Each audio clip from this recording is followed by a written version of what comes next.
નમસ્કાર, real power ન્યૂઝમાં આપનું હાર્દિક સ્વાગત છે। સમાચાર મળી રહ્યા છે પાદરાથી। સરદાર વલ્લભભાઈ પટેલની 150મી જન્મ જયંતિ નિમિત્તે પાદરામાં ભવ્ય યુનિટી માર્ચનું આયોજન।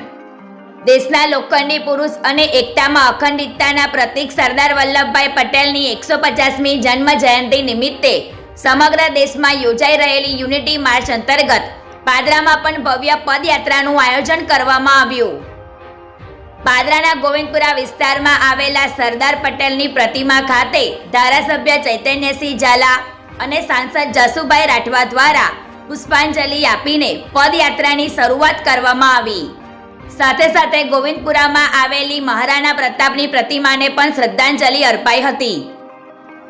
આ પદયાત્રામાં પાટીદાર સમાજના આગેવાનો, એસપીજી ગ્રુપના સભ્યો, નગરપાલિકાના પ્રમુખ, કોર્પોરેટરો, વિદ્યાર્થીનીઓ, શિક્ષકો, કર્મચારીઓ, અધિકારીઓ તેમજ ભાજપાના હોદ્દેદારો અને મોટી સંખ્યામાં શહેર તાલુકાના કાર્યકર્તાઓ જોડાયા હતા।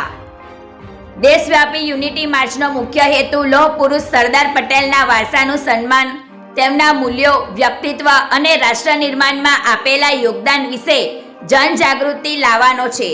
આત્મનિર્ભર ભારત અને એક ભારત શ્રેષ્ઠ ભારતના સંદેશ સાથે પાદરાની આ યાત્રા પાદરાથી રનુ સુધી ઉત્સાહ ઉમંગથી સંપન્ન થઈ। પ્રકાશ પટેલનો report, real power news, Padra.